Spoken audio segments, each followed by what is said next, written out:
విధంగా మనం ఆరాధన చేస్తున్న నజరేయుడైన యేసయ్య కూడా ఆయన నువ్వు స్నేహితుడిగా చేసుకోగలిగితే, స్నేహితుడిగా ఉంటే దేవుడు కూడా అంటాడు, నిన్ను ముఖాముఖిగా చూస్తూ మాట్లాడుతూ ఉంటానురా. అర్థమవుతుందా? గంటల గంటలైనా సరే ఆయన మాట్లాడగలిగిన దేవుడు. హల్లెలూయా. మీరు నిర్గమాకాండం తర్వాత లేవ్యాకాండం ఈ కాండాలు కాస్త చదివేటప్పుడు జాగ్రత్తగా గమనించండి. యెహోవా మోషేతో అనే మాటలే కనపడతాయి. మోషే యెహోవాతో అన్న మాటలు తక్కువగా కనపడతాయి. అంటే దేవుడు ముఖాముఖిగా మోషేతో ఎక్కువగా మాట్లాడినట్లుంది. 40 రోజులు ఏమండి ఆ కొండ మీద ఉంటే దేవుడు ముఖాముఖిగా చూస్తూ దేవుడే ఎక్కువ సమయం మాట్లాడుతూ ఉన్నాడు, ఎక్కువసేపు మాట్లాడాడు, గంటలు మాట్లాడాడు. అర్థమవుతుందా? మోషే మాటలేమో తక్కువగా ఉన్నాయి, దేవుని మాటలేమో ఎక్కువగా ఉన్నాయి. అంటే దేవుడు కూడా ప్రియమైన వాళ్ళరా గంటలు మనతో గడపాలని ఆశపడతానే ఉంటాడు. మీరు ఆదికాండంలో కూడా చూస్తే అసలు మనిషిని ఎందుకు సృష్టించాడు, నరుని ఎందుకు కలుగు చేశాడంటే వారితో సహవాసం చేసేదానికంట. దేవుడు మనిషిని కలుగు చేసిన దానిలో కారణం ఏంటంటే మనిషితో సహవాసం చేయాలని కలుగు చేశాడంటే ప్రియమైన వాళ్ళరా. అంటే దేవుడు మనిషితో ముఖాముఖిగా, మనతో ముఖాముఖిగా గంటలైనా మాట్లాడగలిగిన దేవుడు ఆయన. హల్లెలూయా. అయితే ఆయనకి మనం సమయం ఇవ్వమన్నమాట. ఉద్యోగం ఉంది, వ్యాపారం ఉంది, తర్వాత పని ఉంది, ఆ పని ఉంది, ఈ పని ఉంది అని మార్తమ్మ పనులన్నీ పెట్టుకొని మరియమ్మ పనులు మర్చిపోయి మార్తమ్మ పనులు నిమగ్నమైపోతా ఉన్నాం. అర్థమవుతుందా? ఏం చేసుకుందామా, ఏమి తిందామా, ఏం చేసుకుందామా, ఏమి తిందామా, ఈ పూట గడిచిపోయింది, మధ్యాహ్నం ఏం చేసుకుందాం, ఏం తిందాం, రాత్రికి ఏం చేసుకుందాం, ఏం తిందాం, ఈ రోజు అయిపోయింది, రేపు ఏమిటి, ఏమి తిందుమా, ఏమి తాగుదామా, ఇదే జీవితం అయిపోతా ఉంది. అయితే అరే ఓ పూట తినకపోతే ఏమైంది, కుటుంబం అంతా ఒక పూట ప్రార్థనలో ఉందాం, కుటుంబం అంతా ఒక పూట దేవుని దగ్గర ఉందాం, ఆయన మాట్లాడతారు కదా, ఆయన మాటలు విందాం అన్న ఆ మనస్తత్వం వస్తుందా అనుకుంటే రాదన్నమాట. ఎందుకంటే అలవాటు అయిపోయింది కదా మార్తమ్మ పనులు చేసుకోవడం. ఇప్పుడు మార్తమ్మ పనులు అంటే చాలామందికి ఇంట్రెస్ట్ ఉంటుంది, కానీ మరియమ్మ పనులు ఇంట్రెస్ట్ ఉంటాయా చెప్పనివ్వండి. ఇక్కడే కదా, నేను ఎక్కడైనా సరే మనిషి అన్న తర్వాత మార్తమ్మ పనులకు అలవాటు పడినట్లుగా మరియమ్మ పనులకు అలవాటు పడరు. ఆయన పాదాల దగ్గర కూర్చుందాం, ఆయన చెప్పే మాటలు వింటా ఉందాం. మరియమ్మ ఏం చేసిందంట, ఆయన పాదముల యొద్ద కూర్చొని ఆయన చెబుతూ ఉంటే వింటా ఉందంట. ప్రియమైన వల్ల అట్టి కృప ప్రభు మన మీద కుమ్మరించును గాక. హల్లెలూయా, హల్లెలూయా. ఆ స్థితిలోనికి ప్రభు తీసుకుని వచ్చును గాక. హల్లెలూయా. కనుక ప్రియమైన వాళ్ళరా స్నేహితుడు స్నేహితునికి మాత్రమే అన్ని విషయాలు చెప్తాడు. ఎవరైనా ఒక స్నేహితుడు పోలీసులకు దొరికాడు అనుకోండి, ఆ దొరికిన ఆ వ్యక్తి వాళ్ళ అమ్మ దగ్గరికి వెళ్ళరు, వాళ్ళ నాన్న దగ్గరికి వెళ్ళరు, ఎవరి దగ్గరికి వెళ్ళరు. ఎవరి దగ్గరికి వెళ్తాడో పోలీసు, ఎవరి దగ్గరికి వెళ్తాడో వీడికి ఉన్న స్నేహితులు ఎవరు అని వెతుకుతారు. ఎందుకు అని అంటే స్నేహితుడికి మాత్రమే అంతా చెప్తారు. వాళ్ళ అమ్మకి చెప్పడు, వాళ్ళ నాన్నకి చెప్పడు, వాళ్ళ చెల్లికి చెప్పడు, వాళ్ళ అక్కకి చెప్పడు, ఇంకెవరుంటే వాళ్ళు ఎవ్వరికి ఏమి చెప్పడు. ఎక్కడికి వెళ్తున్నాను, ఏం చేస్తున్నాను, ఏమి తిన్నాను అనేది ఎవ్వరికి చెప్పడు. ఎవరికి చెప్తాడంటే స్నేహితుడికి మాత్రమే చెప్తాడు. అర్థమవుతుందా? అదేవిధంగా మనం దేవునికి స్నేహితులుగా మారుతూ ఉంటే ఆయన చిత్తము, ఆయన కోరిక, ఆయన ఆశ, ఆయన సంకల్పం ఒక్కొక్కటిగా మనకు తెలియజేయునుగాక, మనతో ఆయన మాట్లాడుతూ ఉండునుగాక. హల్లెలూయా. ఆ వాక్యం మీకు చూపిస్తాను, చూస్తారా? ఆదికాండం 18వ అధ్యాయం 17వ వచనం చూడండి. ఆదికాండం 18వ అధ్యాయం 17వ వచనం. అప్పుడు యెహోవా నేను చేయబోవు కార్యము అబ్రహామునకు దాచెదనా. బాగా గమనించండి, ఇక్కడ దేవుడు అంటాడు నేను చేయబోయే కార్యం అబ్రహామునకు దాచెదనా. ఆయనేమో దేవుడు, ఈయనేమో మనిషి. అబ్రహాము మనిషి, నరుడు. ఆయన దేవాది దేవుడు, శూన్యంలో సృష్టిని వేలాడి తీసినవాడు, పుడిసిటిలో నీటిని మూటగట్టి ఉన్నవాడు, తల వెంట్రుకు లెక్కబెట్టి ఉన్నవాడు. అంత గొప్ప దేవుడు ఏమంటే వచ్చాడు, బయలుదేరి వెళ్ళిపోయేటప్పుడు మరలా అబ్రహాం ఇలారా ఇలారా అని అని నేను చేయబోయే కార్యం అబ్రహాంకు దాస్తానా? నేను చేయబోయే కార్యం చూడండి. స్నేహితుడు తన స్నేహితునికే అంతా చెప్తాడు. ఒకటి కాదు, రెండు కాదు, మూడు కాదు, జరిగిపోయింది చెప్తాడు, జరిగేది చెప్తాడు, జరగబోయేది కూడా. అర్థమవుతుందా? తన జీవితంలో చేసింది చెప్తాడు, చేసింది చెప్తాడు, చేస్తున్నది చెప్తాడు, చేయబోయేది కూడా చెప్తాడు. ప్రియమైన వాళ్ళరా, అర్థమవుతుందా? ఎందుకంటే స్నేహితుడు కనుక. అదేవిధంగా అబ్రహాము దేవునికి ఎవరు అని బైబిల్లో మనం చూస్తే యెషయా పుస్తకం 41:8 చూడండి. యెషయా పుస్తకం 41:8. నా సేవకుడు అయిన ఇశ్రాయేలు, నేను ఏర్పరచుకున్న యాకోబు, నా స్నేహితుడైన అబ్రహాం ఎవరంట దేవునికి? గట్టి చెప్పండి. అబ్రహాము దేవునికి స్నేహితుడు. మీరు ఇంకా చూస్తానంటే దినవృత్తాంతంలో 2వ పుస్తకం 20వ అధ్యాయం 7వ వచనం కూడా చూడండి త్వరగా.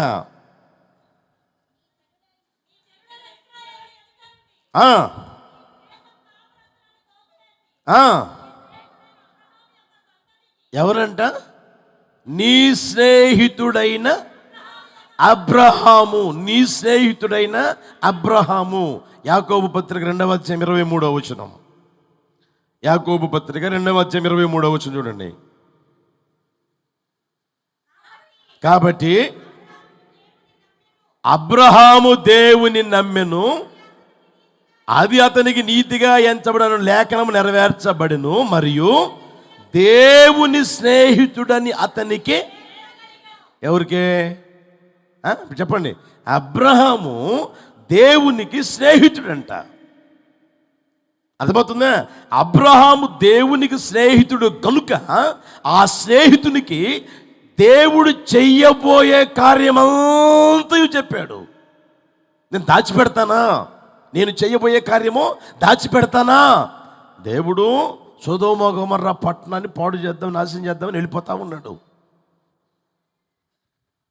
అరే నా స్నేహితుడు కదా ఇతను చెప్పకుండా నేను పోతానా అని, నేను దాస్తానా అని పిలిచి, అబ్రహాం సొదొమ గొమొర్రా పట్టణానికి నేను వెళ్తా ఉన్నాను, అక్కడ ప్రజల పాపం ఘోరంగా మారిపోయింది, ఆ పట్టణాన్ని పాడు చేయబోతా ఉన్నాను అని చెప్పాడు. ప్రియమైన వాళ్ళరా, సమస్తం చెప్పాడు. అర్థమవుతుందా?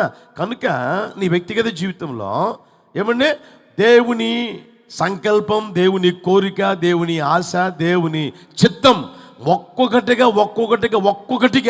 నువ్వు స్నేహితుడిగా ఉంటే ఆయన నీకు బయలుపరుచునుగాక. హల్లెలూయా. స్నేహితుడికి అంతా చెప్తాడు, ఏమి దాచిపెట్టాడు ఆయన. అర్థమవుతుందా? కనుక ప్రియమైన వాళ్ళరా, నీ వ్యక్తిగత జీవితంలో దేవునికి నేను స్నేహితుడిగా మారాలి అన్న ఆ దృక్పథం నీలో ధ్వనించునుగాక. హల్లెలూయా. 27:9 చూడండి. సామెతల పుస్తకం 27:9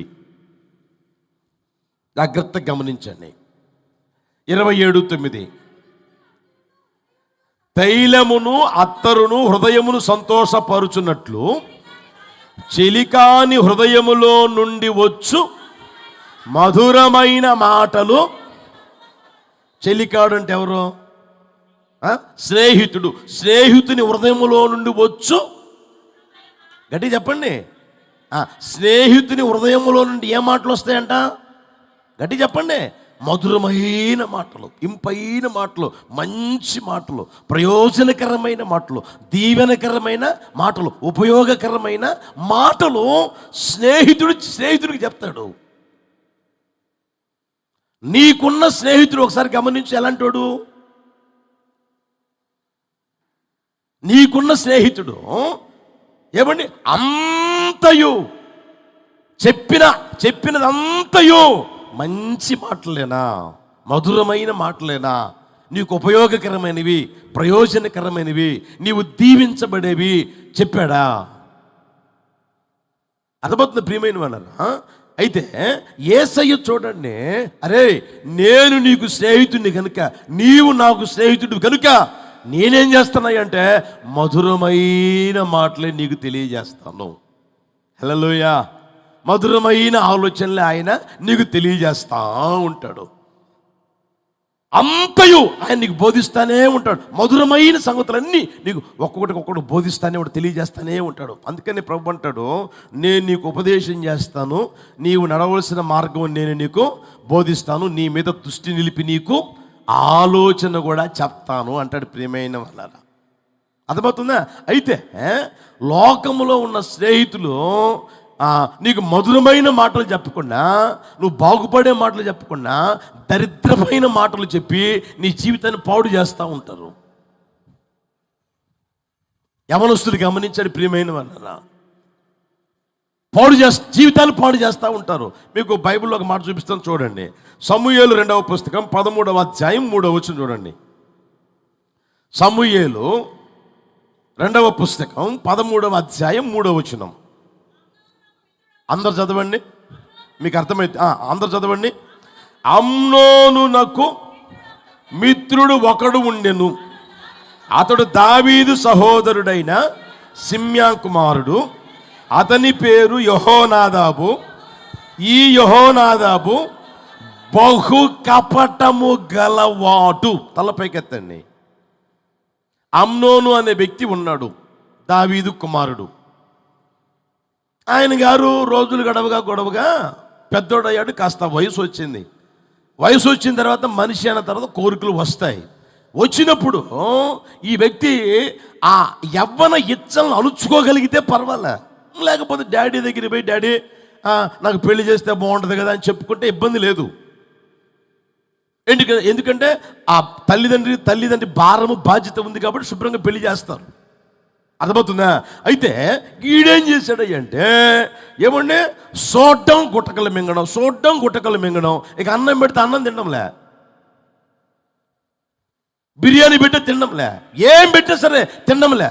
తినకుండా రోజుకి చిక్కిపోతా ఉన్నాడంట. అమ్నోను అనేవాడు చిక్కిపోతా ఉన్నాడంట, రోజుకి చిక్కిపోతా ఉన్నాడు. ఇప్పుడు నీవు చిక్కిపోవుటకు కారణమేమి అని అన్నాడు. ఏమి లేదులేరా అన్నాడు. ఏమి లేదులే కాదురా, నువ్వు మొన్నటిదాకా పెట్టినంత తిన్నవాడివి, ఆ తర్వాత నీ సంగతి నాకు తెలుసు కదా, అసలు ఈ చిక్కిపోయేదానికి కారణం ఏంటి? ఏమి లేదు, నేను ఇష్టపడ్డాను, నేను మోహించాను, నాకు ఆ తర్వాత ఆ సంగతులన్నీ చెప్పాడు. ప్రియమైన వారు, అంతేనా? దానికి ఎందుకు బాధపడతావు? దానికి ఎందుకు దిగులు పడతావు? నేను అన్నాను కదా నీకు, నీ మిత్రుడిని కదా అని మంచి ఆలోచన ఏమైనా చెప్పాడా? మధురమైన ఆలోచన ఏమైనా చెప్పాడా అన్నట్టు చెప్పకుండా వీడు కపటం కలిగిన వాడు కనుక, హృదయంలో కపటం ఉంది కాబట్టి ఆ కపటపు ఆలోచనలు చెప్తా ఉన్నాడు. ఏమని తెలుసునా? ఇదిగా నువ్వు రోగి పోయినట్లుగా పడుకో, దుప్పటి కప్పుకో, ముసుగేసుకో, అప్పుడు మీ నాన్న వస్తాడు చూసేదానికి. అమ్మో నా కొడుకు ఆరోగ్యం బాగలేదంట అని పరిగెత్తుకుంటా వస్తాడు. వచ్చినప్పుడు నువ్వేం చేయాలి తెలుసునా? డాడీ అదిగో ఆ తామారు ఉంది కదా, ఆ తామారును పంపిస్తే నేను చూసేటట్లుగా నా ఎదుటే ఆమె నాకు వంట చేసి పెడితే నేను తింటాను డాడీ అని అడుగు. వాడు చెప్పి దుర్మార్గం ఆలోచన చూడండి. ఆ తర్వాత ఇంకా నీ ఇష్టం, లోపలికి వచ్చింది కదా నీ ఇష్టం. ఎంత దుర్మార్గపు ఆలోచన చూడండి, కపటం కలిగిన బుద్ధి. ఇప్పుడు ఈ రోజున ఫ్రెండ్స్ అనేవారు ఏ స్థితిలోకి వెళ్ళిపోయారు చూడండి. నువ్వు బాగుపడేదానికి మంచి మార్గం ఏమైనా చెప్తున్నారా?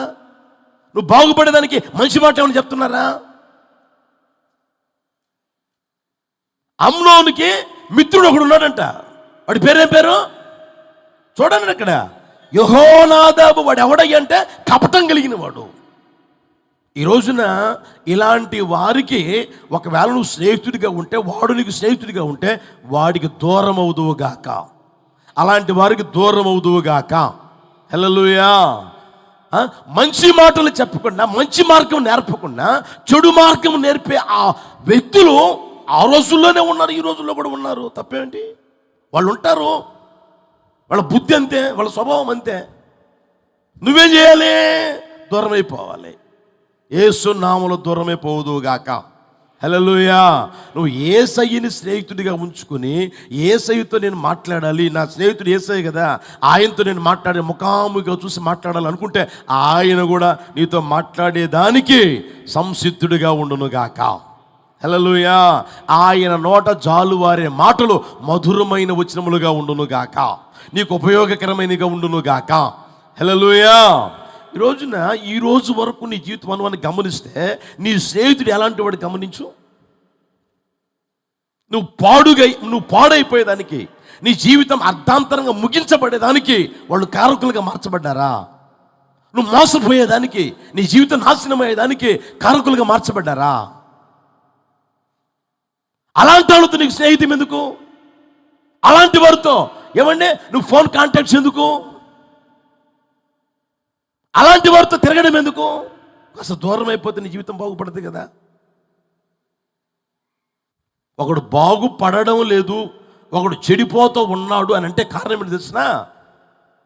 సహవాస దోషము అంటారు. ఏ దోషము? సహవాస దోషము అంటారు. ఆ సహవాస దోషం నువ్వు తొలగించుకున్నావు అనుకో, తప్పకుండా నా దేవుడు నిన్ను బాగు చేయునుగాక. ఆయనకు మధురమైన మాటలు వినిపించి నిన్ను ఆయన బాగు చేయునుగాక, నిన్ను దీవించునుగాక, నీవు ఆశీర్వదించబడుదువుగాక. హల్లెలూయా. హల్లెలూయా. చూడండి, ఆ అమ్నోను జీవితం అర్ధాంతరంగా నాశనం అయిపోయింది. ఆ పని చేశాడు, 2 సంవత్సరాలు ఉన్నాడు. 2 సంవత్సరాల తరువాత ప్రియమైన వాళ్ళరా అతని జీవితం ఏమైపోయింది చూడండి. అర్ధాంతరంగా చంపేసాడు. బలికిని తీసుకుపోయి బలి చెల్లిస్తామని చెప్పేసి అందరూ తీసుకుపోయి అతన్ని మాత్రమే నరికి చంపేశారు. ఈరోజు ఇలాంటి వాళ్ళు లేరా? నా జీవితం ఇలా అయిపోయేదానికి కారణం నా స్నేహితుడండి, నా స్నేహితురాలండి అని చెప్పేవాళ్ళు లేరా? ఒకప్పుడు ఉన్న స్నేహితురాలు చెప్పేవాళ్ళు లేరా? అందుకని మీకు దండం పెట్టి చెప్తా ఉన్నా, మీకున్న స్నేహితుడు ఎలాంటి వాడై ఉండాలి అంటే, మీ వ్యక్తిగత జీవితంలో నీ వ్యక్తిగత జీవితంలో ఆలోచన చేయగలిగితే ఏమండి, నీతో ముఖాముఖిగా ఏమండి మాట్లాడేవాడు ఏం మాట్లాడి అంటే మధురమైన వచనములు, మధురమైన మాటలు, మధురమైన ఆలోచనలు నీకు చెప్పేవారుగా ఉండగలగాలి. అట్టి కృప అనుగ్రహించునుగాక. అట్టి వారితో నువ్వు సహవాసం చెయ్యి, అట్టి వారితో నువ్వు స్నేహితం పెంచుకో. అలాంటి వాళ్ళు దొరకలేదా, నా యేసయ్యతో నువ్వు సహవాసం చేయుదువుగాక. నా యేసయ్య నిన్న నేడు నిరంతరం ఏకరీతిగా ఉన్నవాడు. ఆయన నీకు ఎప్పుడైనా స్నేహితుడిగా ఉంటాడు, ఏ కాలంలో అయినా స్నేహితుడిగా ఉంటాడు, ఎప్పుడైనా నీకు దగ్గరగానే ఉంటాడు. ఆయన దగ్గరగానే ఉంటాడు. ఆ స్నేహితుని సంపాదించుకొందురుగాక. హల్లెలూయా. 2వ మాట చెప్తాను చూడండి. యోబు పుస్తకం 42వ అధ్యాయం 10వ వచనం. యోబు పుస్తకం 42వ అధ్యాయం 10వ వచనం. మరియు యోబు తన స్నేహితుల నిమిత్తము ప్రార్థన చేసినప్పుడు, చాలు స్నేహితుడు ఏం చేశాడంట? గట్టిగా చెప్పండి. యోబుకి స్నేహితులు ఉన్నారు. స్నేహితులు ఉంటే ఆ స్నేహితుల కొరకు ఏం చేశాడంట? ప్రార్థన చేశాడంట. నిజమైన స్నేహితుడు ప్రియమైన వర్లరా, నీ వ్యక్తిగత జీవితంలో ముఖాముఖిగా చూసి మధురమైన మాటలు చెప్పేవారు మాత్రమే కాదు, 2వ అనుభవం ఏముంటుంది అంటే, స్నేహితుడు ఏం చేస్తాడు తెలిసిన? స్నేహితుల కొరకు ప్రార్థన చేస్తాడు. స్నేహితుల కొరకు ప్రార్థన, స్నేహితుని కొరకు నువ్వు ప్రార్థన చేస్తావు. హల్లెలూయా. హల్లెలూయా. నీ వ్యక్తిగత జీవితంలో నిజమైన స్నేహితుడిని నేను అని అనుకుంటే, నిజమైన స్నేహితుల్లో ఉన్న స్వభావం, నిజమైన స్నేహితుల్లో ఉన్న లక్షణం లేదా గుణం ఏమిటంటే, స్నేహితుల నిమిత్తం ప్రార్థన చేస్తా ఉంటారు. ఒక రోజు కాదు, 2 రోజులు కాదు, 3 రోజులు కాదు, 4 రోజులు కాదు, 5 రోజులు కాదు, ఏమండి జీవితాంతం ప్రార్థన చేస్తానే ఉంటారు. యేసయ్య కృప దయచేయును గాక. హల్లెలూయా.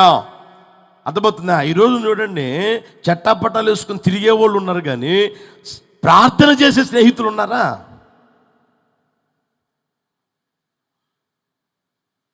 అర్థమవుతుందా?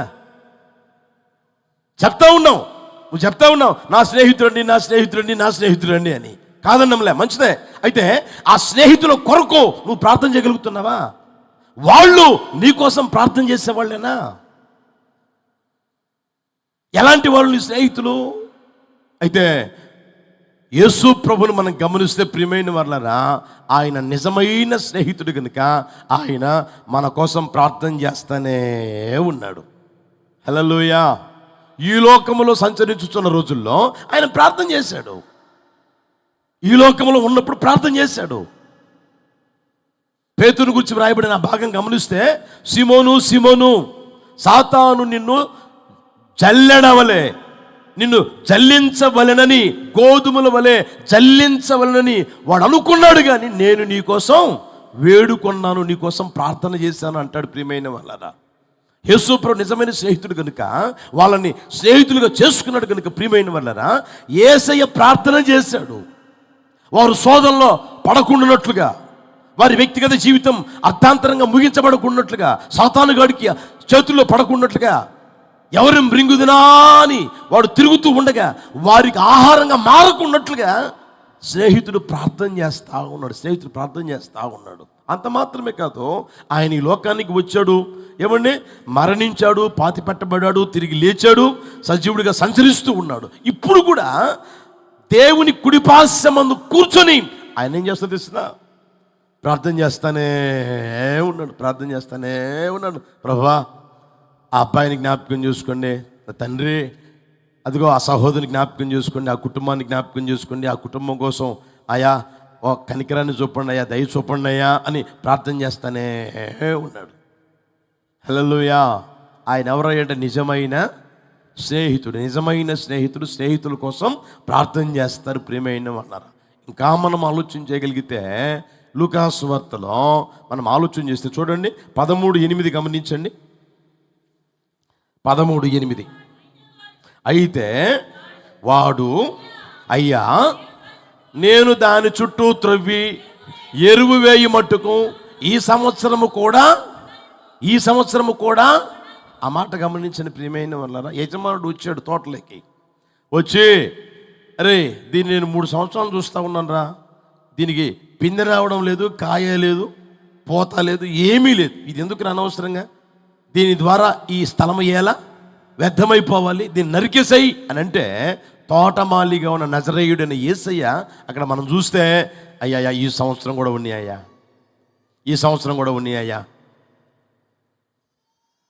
నేను దాని చుట్టూ త్రవ్వుతానయ్యా, ఎరువేస్తానయ్యా, నీళ్ళు కూడా కడతానయ్యా, రాళ్ళు కూడా ఏరేస్తానయ్యా, ఈ సంవత్సరం ఫలించినా సరే, లేదా నరికేద్దామయ్యా, నువ్వు చెప్పిన నరికేద్దామయ్యా అని. ప్రియమైన వాళ్ళరా, ఆయన ఇంకనూ ప్రార్థన చేస్తానే ఉన్నాడు, నీ కోసమైనా నా కోసమైనా. ప్రియమైన వాళ్ళరా, దాన్ని గుర్తెరుగుదుము గాక. హల్లెలూయా. నీలో ఉన్న బలహీనతను చూసి, నాలో ఉన్న బలహీనతను చూసి ఆయన ఎప్పుడో పువ్వు అని మొక్క మీద ఉమ్మి వేసి, ఏమండి త్రోసివేయాలి, మనల్ని త్రోసివేయాలి, ఎప్పుడో త్రోసివేయాలి. అయితే మన కోసం ప్రార్థన చేసేవాడు ఉన్నాడు, మన స్నేహితుడు. హల్లెలూయా. అర్థమవుతుందా? మన బలహీనతలు చూచి ఆయన ఏం చేస్తున్నాడంట? విజ్ఞాపన చేస్తా ఉన్నాడు. ప్రభువా, ఆ బలహీనత ఉందయ్యా, తీసివేయ్యా, కాస్త సహాయం చేయయ్యా, కాస్త చూడయ్యా, ఈ సంవత్సరం కూడా ఉన్నాయ్యా, కాస్త జాలి చూపయ్యా, కాస్త ప్రేమ చూపయ్యా, కాస్త క్షమించయ్యా, నా తండ్రి క్షమించయ్యా అని విజ్ఞాపన చేస్తా ఉన్నాడు. అర్థమవుతుందా? తండ్రి అంటాడు, నరికేయి, ఎందుకు ఇంకా నరికేసాయి, పక్కన పడేసాయి, ఇంకో చెట్టు తెచ్చి నాటుదాం అంటే, ఆయనేమో విజ్ఞాపన చేస్తా ఉన్నాడు. హల్లెలూయా. నీ వ్యక్తిగత జీవితంలో ప్రియమైన వాళ్ళరా, నువ్వు గుర్తెరగాల్సిన సత్యం ఏంటంటే, నీకు ఎంతమంది అయినా స్నేహితులు ఉన్ని నీవు వారి కోసం ప్రార్థన చేసే వ్యక్తిగా ఉండగలగాలి, వారు నీ కోసం ప్రార్థన చేసే వ్యక్తిగా నువ్వు ఉండగలగాలి. ఇప్పుడు నువ్వు ఉన్నావు అనుకోండి, ఇన్ని సంవత్సరాల నుంచి నువ్వు చెప్తా ఉన్నావు ఏమని తెలిసినా, ఇదిగో ఇదిగో ఈ వ్యక్తి నా కొలిక్ కన్నా అంటే అర్థం ఏంటి? ఈయన చేసే ఆఫీసులో ఆయన కూడా ఉద్యోగం చేస్తూ ఉన్నాడు కాబట్టి నా కొలిక్ అన్నా అన్నాడు, లేకపోతే ఈయన మా ఫ్యామిలీ ఫ్రెండ్ అన్నా అన్నాడు, లేకపోతే ఈయన బెస్ట్ ఫ్రెండ్ అన్నా అన్నాడు. ఏది వ్యాపారం చేస్తున్నాడో ఉద్యోగం చేస్తున్నాడో లేకపోతే ఇంకోటి చేస్తున్నాడో మనకు తెలియదు. ప్రియమైన వాళ్ళ, దేవుని నమ్మాడో నమ్మలేదో నీకు తెలియాలి నీ ఫ్రెండు. ఆ నమ్మని దేవుని నమ్మని స్నేహితుడి కోసం నువ్వు ప్రార్థన చేస్తున్నావా? ప్రభా, నేనైతే మిమ్మల్ని విశ్వసించానయ్యా, మందిరానికి వస్తున్నానయ్యా, ఇతడు నా స్నేహితుడు, ఇతడు నా కొలిక్కయ్యా, మా ఇద్దరికి బంధం బాగా ఉందయ్యా, ఇతడు కూడా రక్షించబడాలి ప్రభా, ఇతడు కూడా బాగుపడాలి నాయన, ఇతడు కూడా సత్యానికి సాక్షిగా నిలవాలి ప్రభా, నేను విశ్వసించాలి, నేను నమ్మాలి, నీ రక్తం చేత కడగబడాలి, నేను పొందుకున్న రక్షణ ఈ వ్యక్తి కూడా పొందుకోవాలి, నేను ఉన్న ఉపదేశంలో ఈ వ్యక్తి కూడా ఉండాలి అన్న ఆ తపనతో నువ్వు ప్రార్థన చేయగలుగుతున్నావా? స్నేహితుడు ఎవరు అంటే స్నేహితుని కోసం చెప్పండి ప్రార్థన చేసేవాళ్ళు. ఇప్పుడు యోబు చూడండి, ఆయనే అంటాడు, నా స్నేహితులు ఎవరయ్యా అంటే ఎండిన వాగు లాంటి వారు అంటాడు. అంటే ఎందుకు ఉపయోగం లేని వాళ్ళు అని. ఎండిన వాగు ఉపయోగం ఉంటుందా? ఉపయోగం లేదు. అర్థమవుతుందా? అలాంటి వారు నా స్నేహితులు అంటాడు. ఆ తర్వాత వీళ్ళు బాధకే కర్తలు కానీ చెప్పండి ఆదరణకే కర్తలు కాదు. ఇప్పుడు వాళ్ళ కోసం ప్రార్థన చేస్తూ ఉన్నాడండి. యోబు ఉన్న స్థితి ఏంది? అంతా పోగొట్టుకున్నాడు, ఏమీ లేదు, చేతిలో చిల్లిగవ్వ కూడా లేదు. అర్థమవుతుందా? ఇద్దరే ఉన్నారు, భార్య భర్త ఇద్దరే ఉన్నారు, చివరికి எனக்கு ఆరోగ్యం కూడా పోయింది. అలాంటి పరిస్థితుల్లో ఏమంటే అలాంటి స్నేహితుల కోసం మనమైతే ప్రార్థన చేస్తామా?